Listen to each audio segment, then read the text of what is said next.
ஜெய் ஸ்ரீ மாத்ரே நமக. ஜெய் குருதத், ஜெய் குரு பரசுராம். நமஸ்காரம். நான் கரூர்லேருந்து வல்சலா பணிக்கர், பிரசன்ன ஜோதிடர்.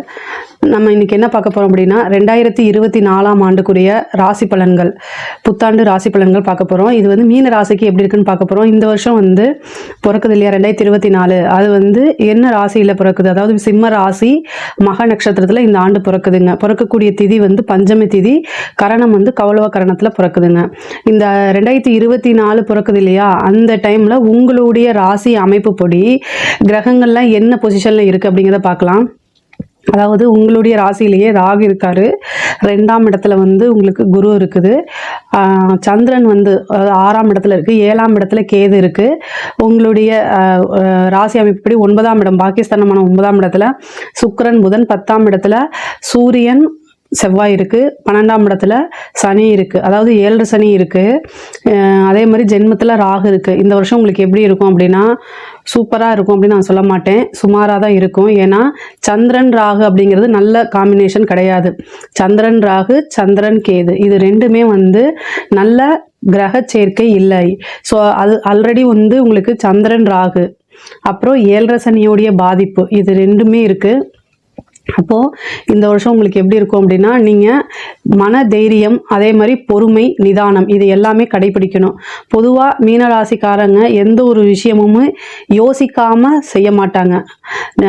ஒரு விஷயம் செய்கிறீங்க அப்படின்னா அதோடைய பின் விளைவுகளை பற்றி யோசித்து அலசி ஆராய்ஞ்சு நிதானமாக செய்யக்கூடிய நபர்கள் தான் மீனராசிக்காரங்க. எந்த ஒரு பிரச்சனையிலையும் போய் சிக்க மாட்டீங்க. அப்படி சிக்கினாலும் அதிலிருந்து எப்படி வெளியில் வர்றது அப்படிங்கிறது எல்லாமே உங்களுக்கு தெரியும்.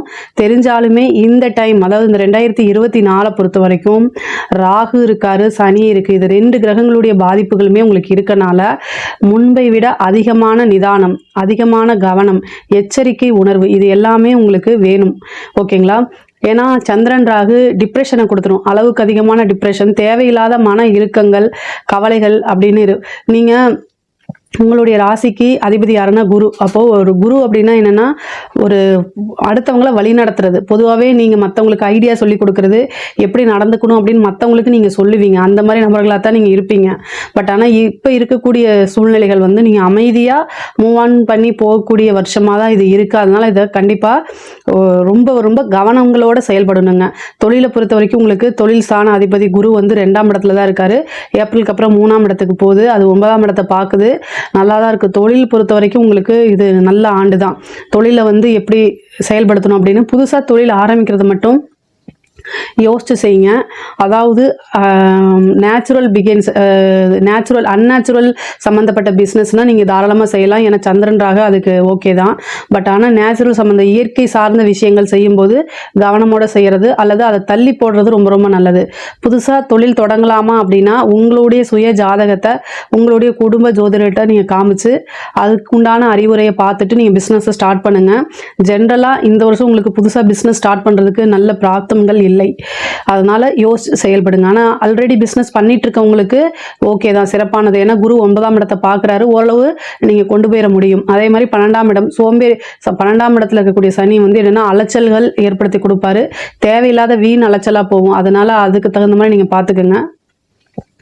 மெயினாக வந்து நீங்கள் என்ன பண்ணணும் அப்படின்னா அமைதியாக இருக்கணும், மெடிடேஷன் பண்ணணும். இதை பண்ணிட்டாலே ரொம்ப நல்லது. வேலையில் இருக்கவங்க கவனமாக இருக்கணும். சந்திரன் ராகு அதாவது உங்களை தேவையில்லாத ட்ராப் பண்ணுறதுக்கு, மாட்டி விடுறதுக்கு உண்டான விஷயங்கள் தான் அதிகமாக இருக்குது. அதனால் நீங்கள் கவனமாக இருக்கணும். இல்லை அப்படின்னா கண்டிப்பாக நீங்கள் எச்சரிக்கை உணர்வு இல்லைன்னா கண்டிப்பாக போய் மாட்டிடுவீங்க. ஸோ 7ஆம் இடத்துலையும் கேது இருக்குது. உங்களுக்கு தேவையான வலை விரிச்சுக்கிட்டே தான் இருப்பாங்க. இந்த ஒரு வருஷம் வந்து என்னென்னா அதிகமாக கவனமாக இருந்து அதுக்கப்புறம் ஒவ்வொரு விஷயத்தையும் யோசித்து உங்களுடைய வெல்விசர்கிட்ட கேட்டு பண்ணுறதா நல்லது. நம்பிக்கை துரோகம் அப்படிங்கிறது ஈஸியாக உங்களுக்கு நடந்துடும். அதனால் அதுலேயும் நீங்கள் கவனமாக இருக்கணும். பொதுவாகவே மீன ராசியை பொறுத்த வரைக்கும் எந்த ஒரு விஷயத்தையும் மற்றவங்களுக்கு ஈஸியாக எல்லாத்தையும் எடுத்து கொடுப்பாங்க, அட்வைஸ் கொடுப்பாங்க. அதே மாதிரி அவங்களால என்ன ஹெல்ப்போ எந்த பிரதிபலனும் பாராமல் அதை செயல்படுத்தக்கூடிய நபராக இருப்பீங்க. செய்வீங்க, ஹெல்ப் பண்ணுவீங்க, வாலண்டரியாக போய் பண்ணுவீங்க. பட் ஆனால் இந்த வருஷம் வந்து எல்லாமே யோசித்து நிதானமாக செய்யுங்க. தேவையில்லாத வாலண்டரியாக நீங்கள் போய் பண்ணாமல் இருக்கிறது தான் ரொம்ப நல்லது. இல்லைன்னா அது மூலிமா உங்களை சிக்க வைக்கிறதுக்கு உண்டானது, உங்களை எப்படா கவுக்கிறது அப்படிங்கிறதெல்லாம் பார்ப்பாங்க. அதனால் பொதுவாகவே நல்லா கவனமாக இருக்கிறது. வேலையில் இருக்கவங்க இன்னும் கூடுதல் கவனம் செலுத்துறது தான் ரொம்ப ரொம்ப நல்லதுங்க. படிக்கக்கூடியவங்களுக்கு, அதாவது 3ல் குரு வருவார் ஏப்ரலுக்கு அப்புறம். அது வந்து உங்களுக்கு படிப்பில் ஆர்வத்தை ஏற்படுத்தும். 3ஆம் இடம் தான் முயற்சி. புதுசாக எஃபர்ட் போடுறது, ஒரு தெரியாத ஒரு விஷயங்கள் சந்தேகங்களை புதுசாக தேடி அதை கண்டுபிடிச்சு அதுலேருந்து டெவலப் ஆகுறது, இந்த மாதிரி விஷயங்கள் முன்பை விட படிப்பில் ஆர்வம் ஈடுபாடுகள் அதிகமாக இருக்கும். 3ல் வரக்கூடிய குரு வந்து பார்த்திங்கன்னா உங்களுக்கு 9ஆம் இடத்தை பார்ப்பாரு. உயர்கல்வி, மேல் படிப்புக்காக வெளிநாடு வெளிமாநிலம் போகக்கூடிய அமைப்புகள், ஒரு இடத்துல இருந்து இன்னொரு இடத்துக்கு ஷிஃப்ட் ஆகிறது, அது தொழிலாக இருக்கலாம், படிப்பாக இருக்கலாம், அந்த மாதிரி அமைப்புகளை ஏற்படுத்தி கொடுத்துரும். அதே மாதிரி திருமணம், அதாவது குரு வந்து 3ல் இருந்துட்டு 7ஆம் இடத்தை பார்ப்பாரு. அப்போ திருமண வாய்ப்புகள், திருமணம் இவ்வளோ நாளாக திருமண தடைகள் இருந்தாலும் தாமதம் இருந்தாலும் குரு பார்வை இருக்கனால, அதாவது திருமணத்துக்கு கலத்திர ஸ்தானத்துக்கு குருபலம் வந்திருக்கனால திருமணம் உறுதியாக நடக்கும். கேது வந்திருக்கனால ஒரு சிலருக்கு காதல் திருமணம், கலப்பு திருமணங்கள் நடக்கிறதுக்கு உண்டான வாய்ப்பு இருக்குது. இவ்வளோ நாள் நீங்கள் மேரேஜ் லவ் பண்ணிட்டு இருந்தாலும் இப்போ மேரேஜுக்கு எப்படா வீட்டில் போய் சொல்லணும்னு நினச்சிட்டு இருக்கவங்கலாம் இந்த டைமில் போய் நீங்கள் சொல்லுங்கள். பேரண்ட்ஸ் வந்து அங்கீகரிப்பாங்க. பேரண்ட்ஸ் வந்து சப்போர்ட் பண்ணி அவங்களோட பிளெஸிங்ஸ் மூலியமாகவே உங்களுக்கு திருமணம் நடக்கிறதுக்கு உண்டான வாய்ப்புகள் இருக்குது. திருமணம் ஆனவங்க, அதாவது 7ஆம் இடத்துல வந்து கேது வந்திருக்கு, அது பிரிவினையை குறிக்கக்கூடியது. காதலுக்கு அது சப்போர்ட் பண்ணும். ஆனால் ஆல்ரெடி கல்யாணம் பண்ணியிருந்தீங்க அப்படின்னா அதில் ஏதாவது விரிசல் விடுறதுக்கு உண்டான அமைப்பு இருக்குது. ஏற்கனவே உங்களுக்கு சந்திரன் ராகு, டிப்ரெஷனில் இருப்பீங்க. இந்த டைமில் வந்து கணவனாக இருந்தாலும் சரி, அது மனைவியாக இருந்தாலும் சரி, ஒருத்தருக்கு ஒருத்தர் அனுசரித்து போகிறதா நல்லது. கேது வந்து அதாவது ராகு கேது 7ஆம் இடத்துக்கு நல்ல கிரகமே கிடையாது. அது வந்து பிரிவு, கோச்சாரத்தில் சொல்கிறேன், ஓகேங்களா, உங்களோட சுய ஜாதகத்தில் சொல்ல பிரிவினையை ஏற்படுத்திடும். இந்த காலகட்டத்தில் சின்னதாக ஏதாவது வாக்குவாதம் இருந்தால் அமைதியாக உங்கள் மேலே தப்பு இருந்தால் கூட இந்த காலகட்டத்தில் நீங்கள் அமைதியாக மூவ் ஆன் பண்ணி போனாதான் நீங்கள் இருக்க விஷயத்தை தக்க வச்சுக்க முடியும். இல்லை அப்படின்னா பிரிஞ்சு போயிறதுக்கு உண்டான வாய்ப்புகள் தான் அதிகமாக இருக்கு. அது கோர்ட்டு கேஸ்ன்னு படியேற மாதிரிலாம் வந்துடும். அதனால தேவையில்லாத விஷயங்களை நீங்க என்னன்னா அவாய்ட் பண்ணிக்கிறது நல்லது. அதே மாதிரி உங்களுக்கு குரு வந்து 9ஆம் இடத்தை பார்க்கறதுனால புனித யாத்திரை, நீண்ட தூர பிரயாணங்கள் உண்டு. வெளிநாடு வெளிமாநிலங்கள் செல்லக்கூடிய யோகம் இருக்கு. ஒரு புனித யாத்திரை, அதாவது ஒரு கோவிலுக்கு ரொம்ப நாளா போகணும்னு நினைச்சிட்டு இருப்பீங்க, இந்த டைம்ல அது போகிறதுக்கு உண்டான வாய்ப்புகள் இருக்குங்க. சனியோடைய பார்வையும் 9ல் இருக்கனால நீங்கள் என்னென்னா ஒரு குருநாதரை தேடி செல்வது, குருநாதர்கிட்ட ஆசீர்வாதம் வாங்குறது, உங்களோட பிரச்சனைகள்ல இருந்து விடுவிக்கிறதுக்கு உண்டான அமைப்பாக அது அமையும். அதே மாதிரி உபாசனைகள் எடுக்கிறது ரொம்ப ரொம்ப சிறப்புங்க. உங்களுக்கு வந்து மந்திர உபாசனைகள்லாம் இந்த காலகட்டத்தில் சித்தி ஆகும். 7 சனியில் எந்த ஒரு விஷயம் உங்களுக்கு கிடைக்குதோ அது உங்களோட வாழ்க்கை ஃபுல்லும் தொடரும். அப்போது இந்த காலகட்டத்தில் ஒரு தெய்வத்தை உபாசனை எடுக்கிறது, மந்திர சித்தி வாங்குறது, இந்த மாதிரி விஷயங்களை மேற்கொள்கிறது உங்களுக்கு நல்லது. பெண்களாக இருந்தால், அதாவது புதுசாக நீங்கள் ஒரு செய்யக்கூடிய ஒரு விஷயத்துக்கு வந்து சப்போர்ட் கிடைக்கிறதுக்கு உண்டான வாய்ப்புகள் இருக்கு. இவ்வளோ நாளாக கிடைக்காத அங்கீகாரம் இப்போ கிடைக்கிறதுக்கு உண்டான அமைப்புகள் இருக்கு. ஏன்னா சந்திரன் ராகு புதுசாக செய்யக்கூடிய ஒரு விஷயத்துக்கு சப்போர்ட் பண்ணக்கூடிய அமைப்புகள் இருக்கு. அதே மாதிரி ஆன்லைன் பிஸ்னஸ், வீட்டில் இருந்துட்டு தொழில் செய்யறது, இந்த மாதிரி விஷயங்கள்லாம் இப்போ ஸ்டார்ட் பண்ணீங்கன்னா உங்களுக்கு குருபலம் இருக்கு, உங்களோட பேர் புகழ்லாம் வரும். அதே மாதிரி கலைத்துறை சார்ந்தவங்களுக்கு இது ஒரு நல்ல அமைப்புங்க.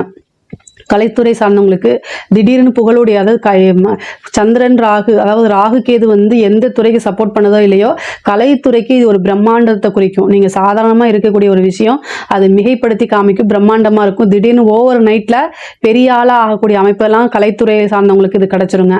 அரசியல்வாதிகளை பொறுத்த வரைக்கும் ரொம்ப ரொம்ப கவனமாக இருக்கணும். உங்களோட பதவிக்கு என்னென்னா நிறைய பேர் போட்டி போடுவாங்க. உங்களை எப்படா கீழே இறக்கிட்டு அந்த பொசிஷனுக்கு அந்த பதவிக்கு வரலான்னு நினச்சிட்டு இருக்கவங்க நிறைய பேர் இருக்காங்க. அதனால கவனமாக இருக்கணும். மக்கள் கிட்ட பேசும்போது, ஒரு மீடியா கிட்ட பேசும்போது என்ன பேசுறோம் அப்படிங்கிற உங்களுடைய பேச்சில் நீங்க சொல்லக்கூடிய வார்த்தைகளை ரொம்ப ரொம்ப கவனமாக இருக்கணும். இல்லை அப்படின்னா ஒரே செகண்ட்ல உங்களுடைய பேரு, அது மூலியமா உங்களுக்கு ஏற்படக்கூடிய அவமானங்கள்லாம் அடுத்தடுத்து நிகழ்ந்துரும். அதனால கவனமாக இருக்கணும்.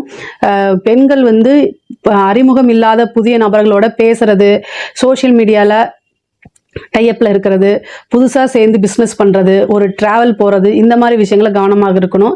தெரியாத நபர்களுக்கு எந்த உதவியுமே செய்யாதீங்க. அதாவது நீங்கள் அது உதவி செய்கிறது நல்லது தானே நினைப்பீங்க. இந்த காலகட்டத்தில் அவாய்ட் பண்ணிக்கோங்க. அது மூலியமாகவே ஏகப்பட்ட பிரச்சனைகள்லாம் சந்திக்கிற மாதிரி வந்துடும். அதனால் கவனம் கவனம் கவனம். இந்த 2024 உங்களுக்கு வீடு கட்டக்கூடிய யோகம், அதே மாதிரி கேஸ் ஏதாவது நிலுவையில் இருந்துச்சுன்னா அந்த கேஸில் ஜெயிக்கிறது, சக்ஸஸ் பண்ணுறது, அதே மாதிரி உயில் சொத்துக்கள், அதாவது வில்லங்கங்கள்லாம் இருக்கும் இல்லையா, அந்த மாதிரி உயில் சொத்துக்கள் இருக்கக்கூடிய பிரச்சனைகள்லாம் நீங்க அது வரதுக்கு உண்டானது. தந்தை வழி சொத்துக்கள் வரும். அதே மாதிரி தந்தையுடைய உடல்நிலையிலையும் தாயாருடைய உடல்நிலையிலும் கவனமாக இருக்கணும். அதே மாதிரி நீங்க வண்டி வாகனங்களில் போகும்போது ஒரு 15 நாள் ஏப்ரல்ல இருந்து மே மாசத்துலேருந்து ஜூன் மாதம் அந்த செவ்வாவும் ராகும் சேரக்கூடிய அந்த காலகட்டங்களில் கவனமாக இருக்கணும். செவ்வாய் உங்கள் ராசியில் வந்துட்டு 8ஆம் இடத்தை பார்ப்பாரு, அதுவும் ராகு இடத்துல இருந்துட்டு, அதனால விபத்து கண்டங்கள்லாம் வரதுக்கு வாய்ப்பு இருக்கு. பெண்களுக்கு அந்த பீரியட்ஸ் ப்ராப்ளம், கருப்பை சம்மந்தப்பட்டது, கர்ப்பப்பை சம்மந்தப்பட்ட பிரச்சனைகளாக வரதுக்கு வாய்ப்பு இருக்கு. மெயினாக புத்திர பாக்கியம் உண்டுங்க. இவ்வளோ நாளாக உங்களுக்கு குழந்தை இல்லைனா கூட, அதாவது ராகு கேது எதுக்கு சப்போர்ட்டாக இருக்கோ இல்லையா, மெடிக்கலுக்கு, ஆர்டிஃபிஷியலாக பண்ணுறதுக்கு, இதுக்கெல்லாமே சப்போர்ட் பண்ணுங்க. உங்களுக்கு கல்யாணம் ஆகி பல வருஷம் ஆயிருக்கலாம், குழந்தை இல்லாமல் இருக்கீங்க அப்படின்னா, இதுக்கு முன்னாடி நீங்கள் டெஸ்ட் பேபி IVFன்னு சொல்கிறோம் இல்லையா, அந்த விஷயங்களை ட்ரை பண்ணி ஃபெயிலியர் ஆயிருந்தா கூட இந்த டைம் ட்ரை பண்ணுங்க. கண்டிப்பாக அது உங்களுக்கு சக்ஸஸை கொடுக்கும். இந்த டைம் கண்டிப்பாக எப்போவுமே ராகு கேதுக்கள் சந்திரன் மேலே வரும்போது அது என்னன்னா அது டபுள் மடங்கு சக்ஸஸை கொடுத்துரும். அதனால IVF டெஸ்ட் பேபிக்கெலாம் போகிறவங்க இந்த ஒரு வருஷத்தில் பண்ணீங்க அப்படின்னா கண்டிப்பாக அது சக்ஸஸை கொடுக்கும். டாக்டர்கிட்ட இன்னொரு டைம் நீங்கள் கன்சல்ட் பண்ணலாம். அதே மாதிரி குலதெய்வ வழிபாடு பண்ணுங்கள், அது ரொம்ப ரொம்ப நல்லது.